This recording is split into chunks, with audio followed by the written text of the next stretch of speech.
So without further ado, I'm going to be sharing a little bit about my own perspective, and I really am looking forward to hearing your perspectives on the impact of digital trends on consumer behaviour and market innovation. And long story short, what that means is, how do we get more of the human touch into our marketing? And how are the trends that we're seeing, that we've been talking about all today, really going to impact innovation in the marketing world itself? So I'm going to look at what's driving the trends, what's behind some of those trends. Three top trends. They're not necessarily marketing trends, they're more conceptual trends behind the marketing trends. And we're going to have a roundtable impact discussion on impacts. This is going to be extremely interactive. You guys are the marketing experts, so I'm going to tell you a little bit about my background and what I do, but I really need you to engage in this conversation, because this is an opportunity to reflect on all the really great information that you've been hearing today. It's one thing to come to a conference and hear all this great information. We want to think about how we can put some of this into action. So that's what I'm going to be asking you all to playful out in this last little segment with me. So just a bit of background. As you know, my name's Natasha Mitchell. My company is Inspire and Drive, and I'm a business coach and consultant. So I'm not on the direct marketing side, but what I do is I help businesses that are in the scaling side. I look at their whole business strategy, and I bring in amazing marketing people like you when my clients are needing marketing solutions. I'm a creator of something called the Simple Business Method, so I like businesses that are simple. I like marketing strategies that are simple. I like any strategies that are simple, and that's sort of my claim to fame, is keeping things simple. I have a podcast, it's called Your Business Without Borders, and I'm an international best-selling author. I also have a couple of books, not as many as our friend Tyler, but a couple of books for people who are playing full out with me this afternoon. So let's take a look a little bit at what is behind the trends. It's not all about technical, it's not all about data, it's not all about, the technical aspects of things. What is behind the trends are people. And what's behind trends is what's happening in our world. And I encourage you to think about this as marketing experts. Try and pull yourselves out of the day-to-day, pull yourself into that 30,000-foot view, and think about, when you're thinking about how to make the connection with people, what are the best tactics?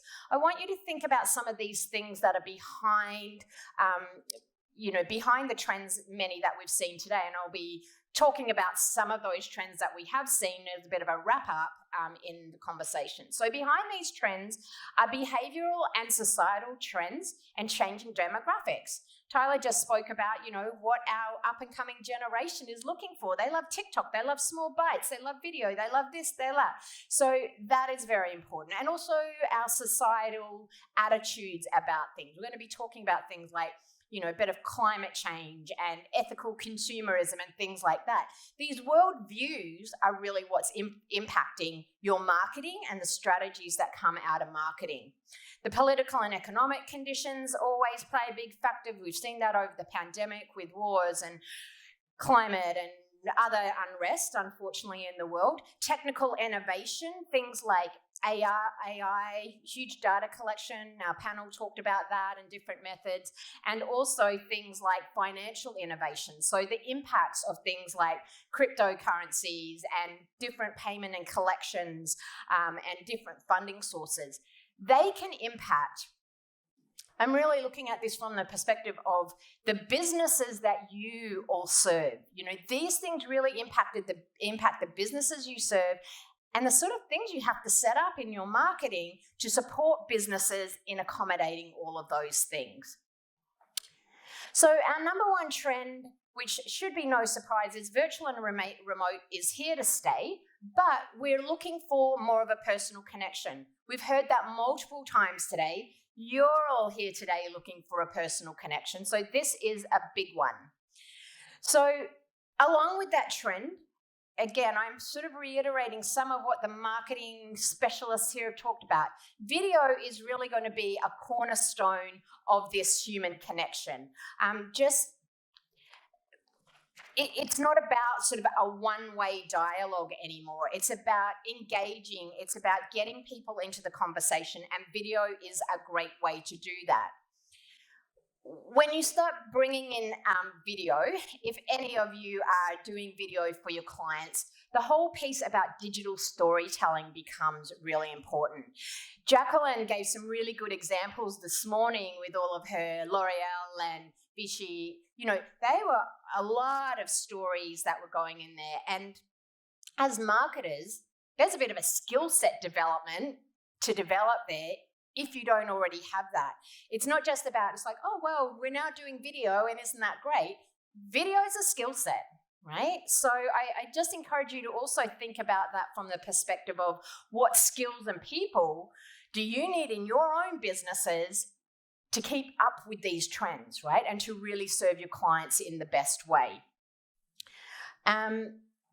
You know, one of the things we do know, you guys see these stats every day, but I was looking up a few stats before the session. Forbes recently quoted that there's 2.5 quintillion bytes of data daily.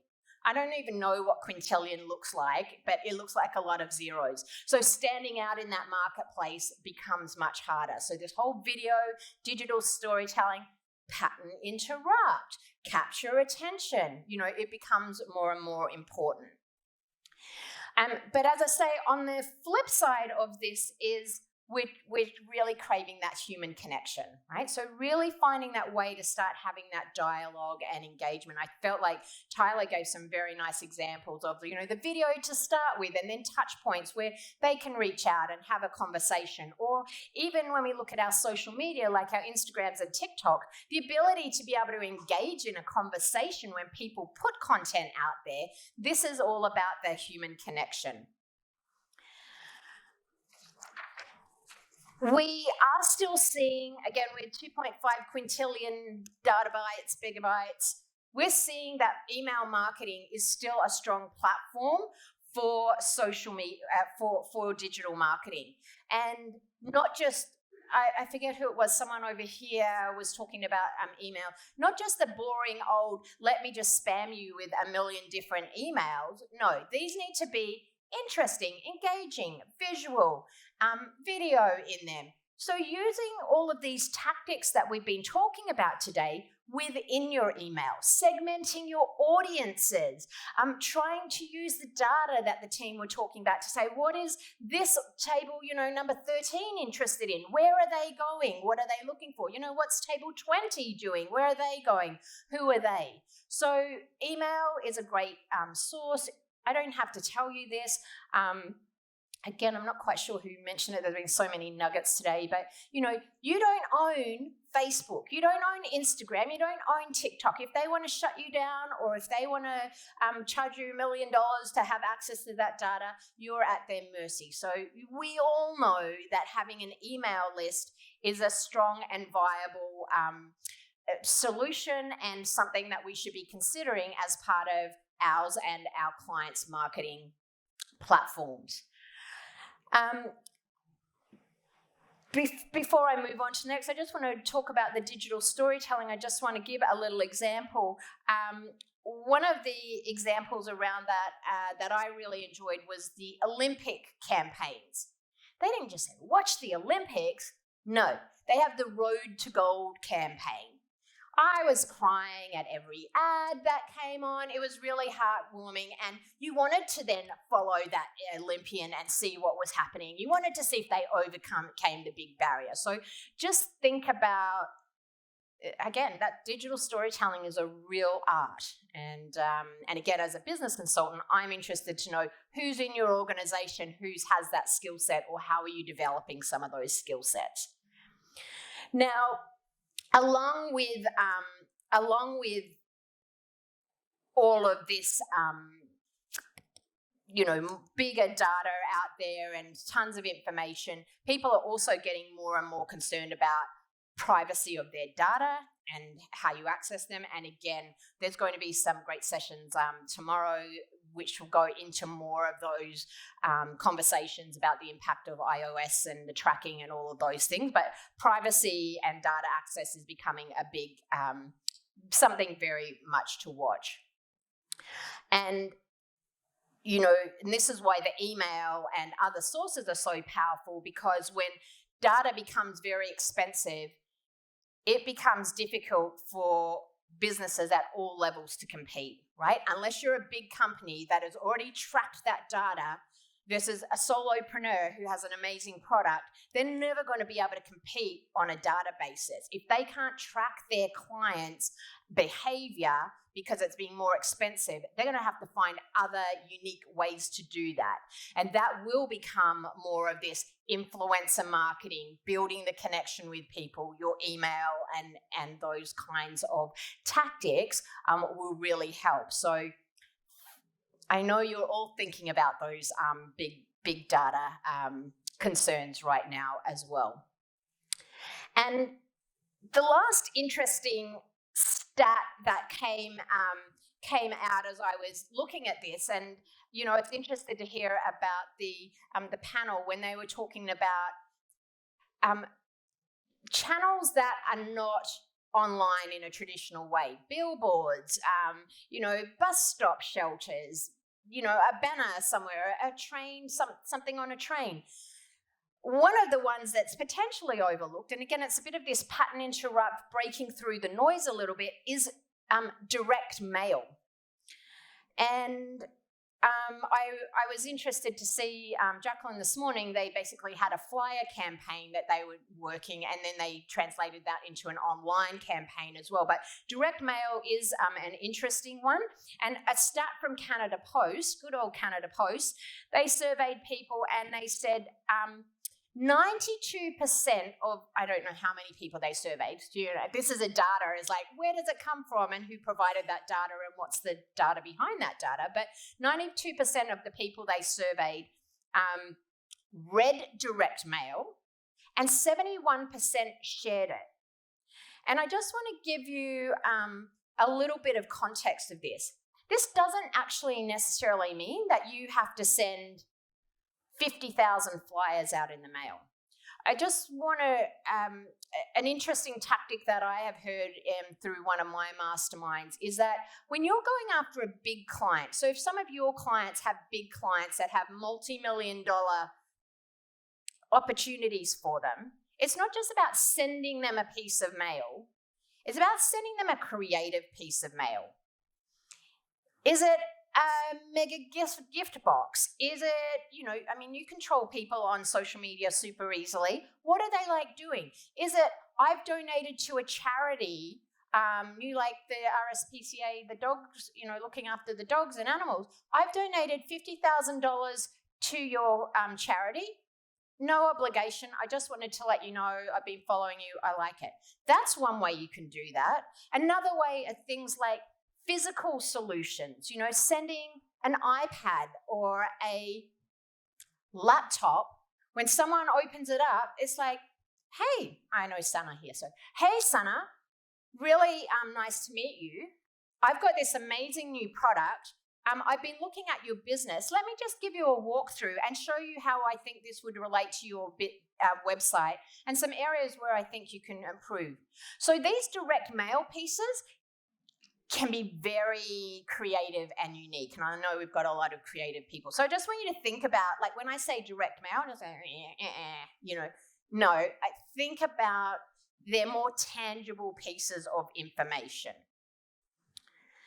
So that's sort of my summary of the first, virtual and remote, with more of a human connection. So video, digital storytelling, making sure you've got your email list, and the direct mail. And I want to hand this over now to a discussion. I think we will just, who's got chat box? Oh, okay. My chat box friends are there. If I can get you to come up here and then I can see everyone. I'm going to ask you to consider a couple of questions. We've got a lot of mental amazingness in this room, so I'd love to hear what's happening in your industry. And here are the discussion points. Based on what I've just said or anything you've heard, what are some of the opportunities you're seeing in the marketing space? What are some of the challenges you're facing? Big questions, massive questions. What skill sets are needed? And how are you innovating in this space? So I'll just, and I have potentially some goodies. Oh, my friend here, go ahead. And what I would like you to do when you've got the box, just so we can get to know each other a bit, just tell me what your name is and your company, and then let me know what question you're going to answer here. I'm Sarah, Vice President of Stealth Media. So we're a full service agency. And I love direct mail. Nice. One of them is the opportunities for direct mail. I've been completely immersed from Russell Branson, Dan Kennedy, you name it. I love all the books. So when I look at what comes into my mail, I actually save all the mail pieces and I keep them in a box and I analyze them and what they have. And there's two kind of things here. One of them is, have you looked at the mail pieces and how beautiful they look lately? If you want to stand out, make it ugly. Love it. And I'm not stating that it doesn't have to look beautiful, right? Yeah. And engage the audience, right? Like I'm talking like stuff that you would see like maybe in the, in the 1960s, 1970s, if you were big headlines, big font, completely opposite of what people are doing today. Yeah. The second one that I love is the storytelling aspect inside the direct mail pieces. So when you were stating have an object inside like your direct mail piece, one of them, just for an example, we'll do is a dentistry aspect, let's say, right? And this dentist actually has a specific toothbrush. And he was having a hard time getting new clientele. So we said, put the toothbrush on a direct mail piece and have a story around what's current trending right now, like COVID, for example, and how much, we understand you haven't been to the dentist lately, we really care about your dental health. Here is a free toothbrush. Mm-hmm. And with this free toothbrush, then you can come into our office, we'll give you a completely free tooth exam just to get them in the door. Yeah. So those are truly the opportunities. It's taking whatever type of like maybe small object that's related to that story, making it a little ugly so it stands out, but then also directly delivering it to that audience group. Yeah, thank you. Thanks for sharing. And anyone else, Sana, would you like to share? And I just want to add on that is not only is that like a bit of standout, a bit interesting, but it's relevant to what's going on in the world, right? I think that Jacqueline did a really good job of that. Like it's relevant. She said people aren't looking for give me Vichy product. No, they're looking for like how do I dye my hair when I can't go to the hairdressers, right? So these are the environmental, behavioural, political considerations to take into play. Sana? Yes. So my name is Sana. Put the mic right up. Can you hear me now? Yeah. Guys.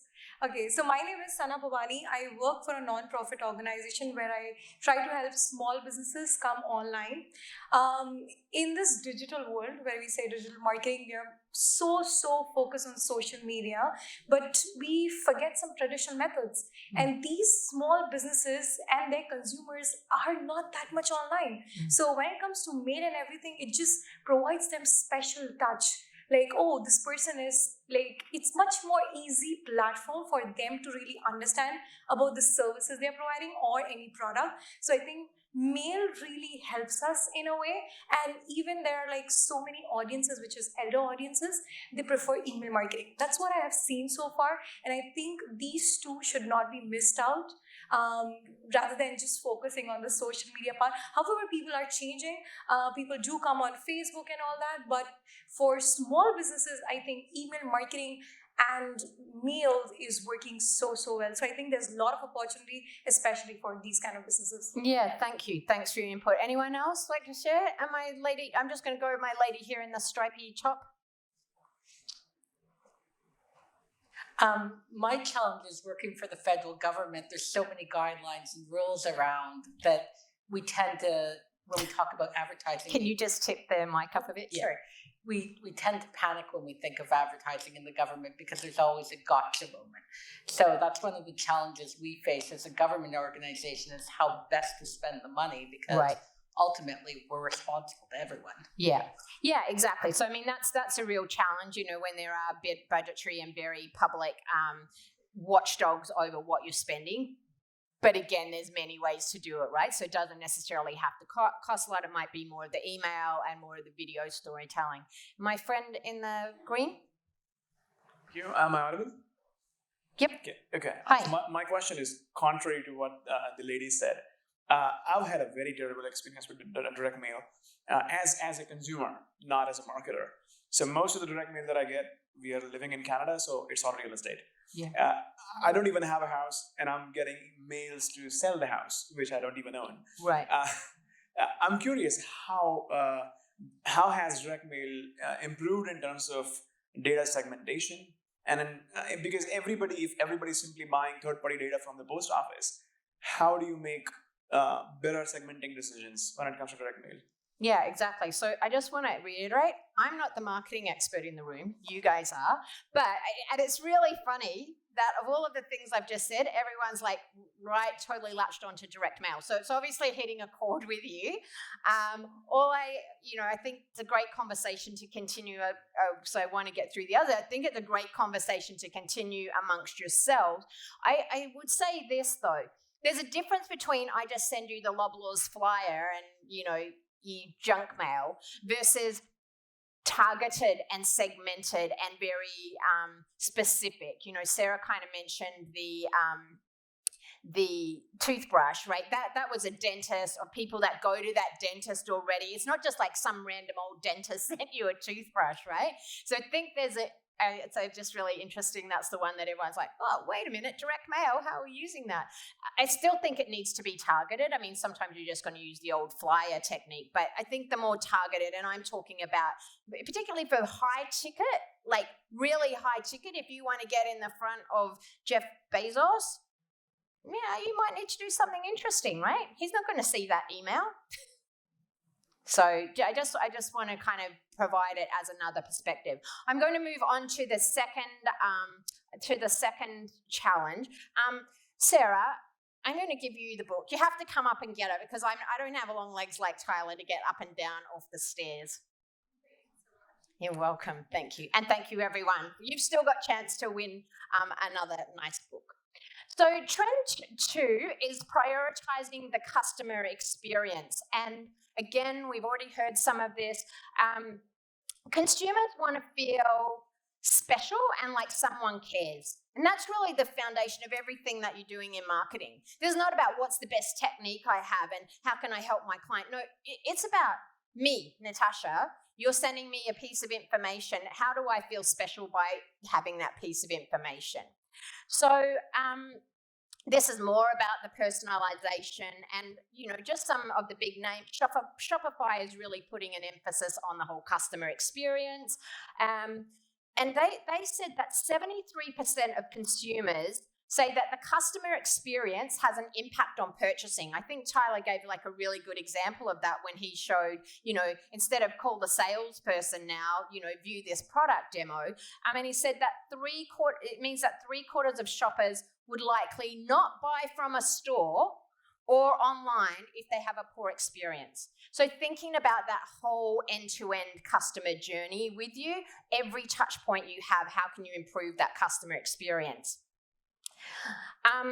Some of the things that are coming out of that, building that customer experience is about building trust with people and making it easier for them to connect with you.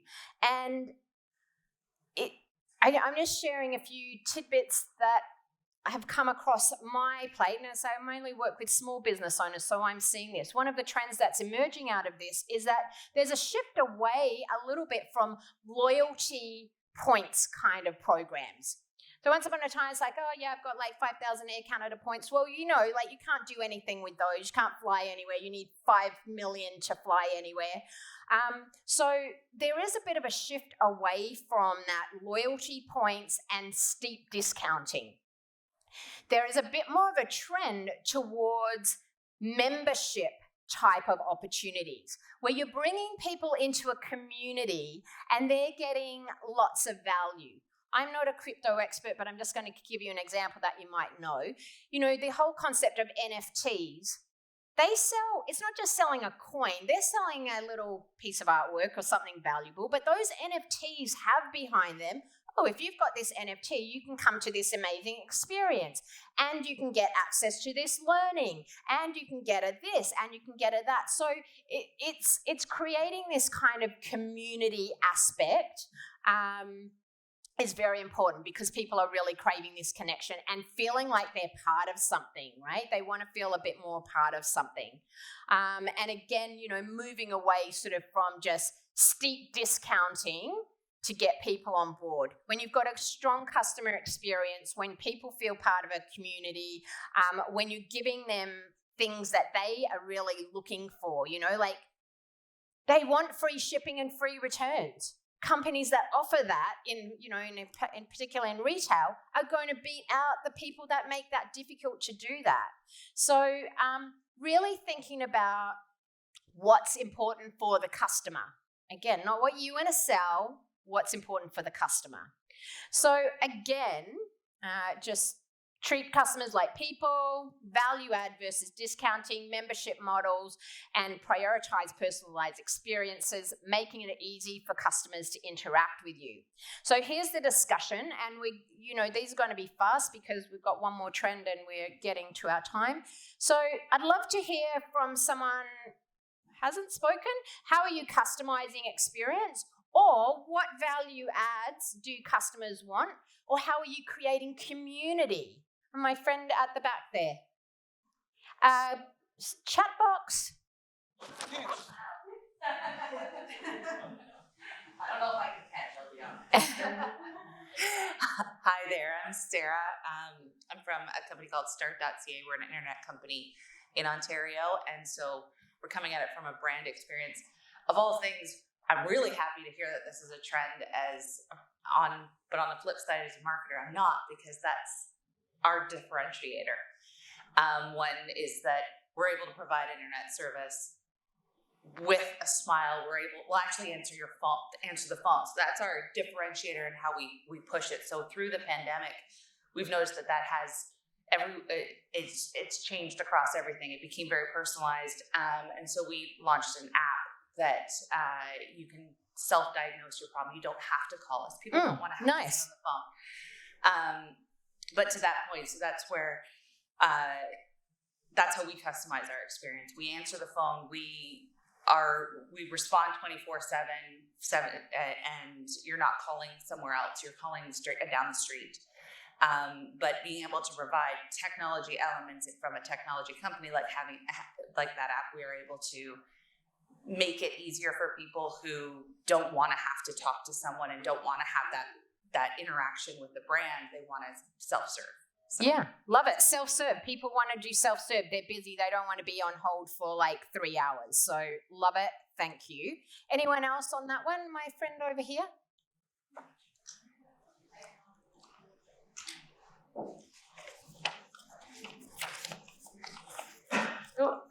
My name is Mackenzie, and I work for the Ottawa Senators NHL team. And one thing that we have had to do with our season seats program, which was once based on the biggest advantage being that you have the lowest price per ticket compared to public pricing, is to change to more of a membership and added value. So we created a membership club where you get discounts off of food and beverage at a game, you get discounts off merchandise, you get invites to season seat member only events. We literally refer to them as season seat members instead of season ticket holders. There's different experiences that you can send your children to. You get priority access for our concerts, as well as Sens games. So we really have had to transition to provide added value because the discounts and the pricing wasn't being as valued as much by the consumers. So we had to shift and pivot to a membership experience. Fabulous. Thank you so much for sharing that with us. And could my friend at the back, Sarah, and sorry, I couldn't hear your name well. Mackenzie, will you come and grab a book? Or my runner will come and grab you a book each. Thank you. All right, great. I love to hear what's actually happening on the ground. So Mackenzie and the lady at the back, please. Yeah. And Sarah. Yeah. I'd love to hear what's going on the ground. I love that you've got a real life membership example. Virgin Mobile did that years ago, Amex Black, things like that kind of creates that loyalty. It's not about points then. And just, we're running close to the end of our session, but the last trend that I'm seeing, as you can see, this is not you need to do this trend. This is kind of global trends that I'm seeing that are impacting marketing and what's happening with business. The last one is ethical and conscious consumerism. And, some of the things that have been impacting this are our lockdowns, travel restrictions, supply chains, problems. Also, again, the political environment and environmental concerns, they're big and they're changing people's perceptions of what they want and what they're going to purchase, right? And so it does a couple of things. It gives us opportunities to create all kinds of new businesses and just, I'm seeing it. Things in healthcare, mental health care, personalized local experiences, local travel. All of these things become more important to people. I'm going to talk about some of the environmental pieces a little bit. But new businesses crop up, and therefore we need different ways to market those businesses, right? Because they're not these big global businesses with big footprints now. Now we may be becoming a little more niche and a little more boutique, and that could impact your businesses, right? So think about what other opportunities there are in the market for you and for your businesses, these things. Accenture says, had a word around that also, which is important, is this whole concept of information bankruptcy. We can't trust anybody or anything we read anymore, and hopefully, that we don't get negative about that, but it's hard to trust. So those memberships, trusted communities become more important. I just want to touch briefly on a couple of the items, the whole concept of environmentalism, the whole notion of reuse, recycle. You're seeing the emergence of Facebook Marketplace becoming very more important. That has an impact if you're a retailer of a furniture and people are recycling everything or not buying everything. So just understanding that recycle, reuse is important. These supply chain issues are impacting that. I mean, think about anything you needed over the last 2 years, how difficult it was to get it. The ability to buy that from someone else and recycle. The supply chain issue is doing that. So if the supply chain issue is a problem, then again, make it easier to faster shipping or easier returns or local providers of that, or maybe there's a whole new business. I saw one, I can't remember whether it was Jacqueline or the Roku lady, was about a company that was promoting recycled clothing. So just think about those. You might think I'm a climate change activist. I'm not. I care about the environment, but it's just a hot topic right now. Everyone's talking about it, and we should be, and it does affect marketing. And so along with that environmentalism, also, though, comes ethical values. And consumers, this is what I talk about, demographics and societal changes. We as consumers are more concerned about, is this company being an environmentally friendly company? Do they have ethical practices? Are they being diverse and inclusive?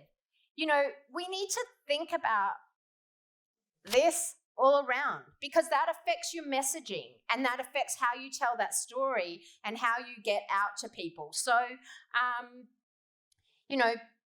one of the examples that I think is great is Patagonia. Maybe some of you know that. They used to do corporate logos on clothing. They don't do that anymore. So they've made a business decision not to do that.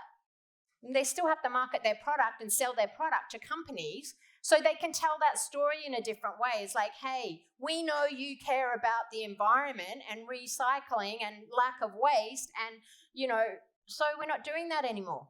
Boom, great. Now people want to buy more of them because they think that's an even better story for them. All right.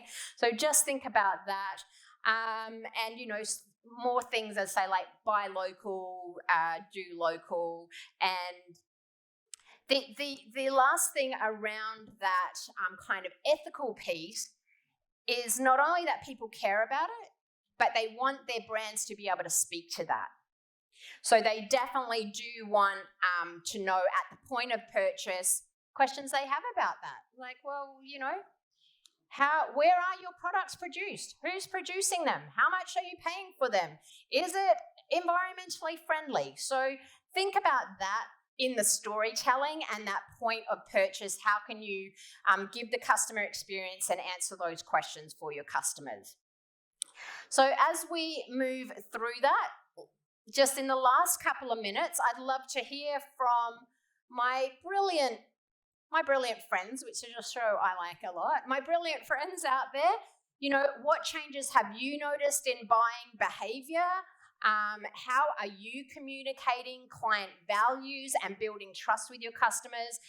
And any last innovations you see? Oh, my lovely lady over here, you're going to have to speak loud because I can't hear too well up here on the old podium. I did speak before. So one of the things is we have a small private school here in Toronto, kind of fighting against the big guns. And one of the challenges that we've had over the years has been how to market. And with COVID, it was kind of like the devil you know for parents. It's like, yeah, they're here and they're not learning anything, but I don't want to change. So job security, a lot of factors like that made, you know, essentially enrollment very stagnant and challenging. Add to that, you can't tour your school because you have to keep your community safe. So all the factors that we would have had for marketing the school, parents were no longer allowed in the building, everything that would happen that would build was gone over COVID. So a few things that we did do was, number one, we started doing a lot of social media just to show the parents, more so than others, what was going on in our school. And that actually ended up becoming a bit of a trend because we have students from 2 years old to 18. So we started putting, you know, they're all friends. So we would put pictures of like older kids with the younger kids reading and building that community. And that brought some interest, which was great.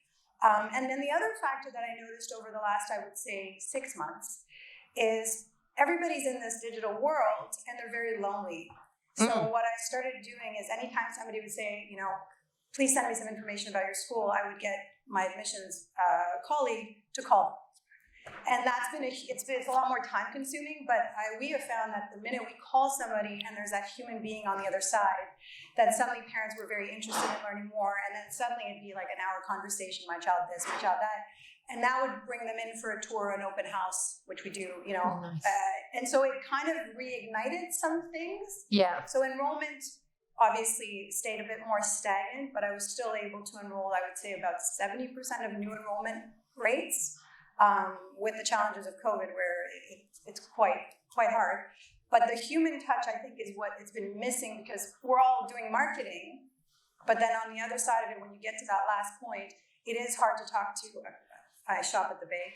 The Bay system is horrible. Yeah, you know? exactly. It's the customer experience, right? They're marketing it. They're sending me emails every day. Yeah. But on the other end of it, that human part is gone from a lot of the social media. So I think that one element seems to be kind of that trigger that might help, especially for the smaller business. Yeah, absolutely. Yeah, absolutely. Thank you for that perspective. My lady in black there. Yes, you. Yeah. No, I think I wouldn't have been able to hear. All right, and then we'll just get you to wrap up concisely for me, and then. Okay, so my name is Alex, and I work in the veterinary industry, and my focus is actually talent acquisition. And something that we've found through discovery is our audience that we're looking for, something they want is seeing what corporate social responsibility businesses are putting forward, because that's the kind of company they want to work for. Right. So something that we are shifting is, through video and storytelling, is showing, how we represent ourselves within the industry and what we are doing for that responsibility, not only affecting our own industry, but like the ethics, the world, or behaviors. Short and concise for you. Yeah, thank you. Exactly, and that's it. People care about that, and they want to work for companies that care about that stuff as well. And as you are all business owners or work for business owners, having the top talent, we all need to be thinking about that. So thank you very much for joining in that conversation. I want to get you to think about what trends are you watching, not only from what I've said, but everything we've got going on today, and remind you to give people the human touch in a digital world. Thank you very much.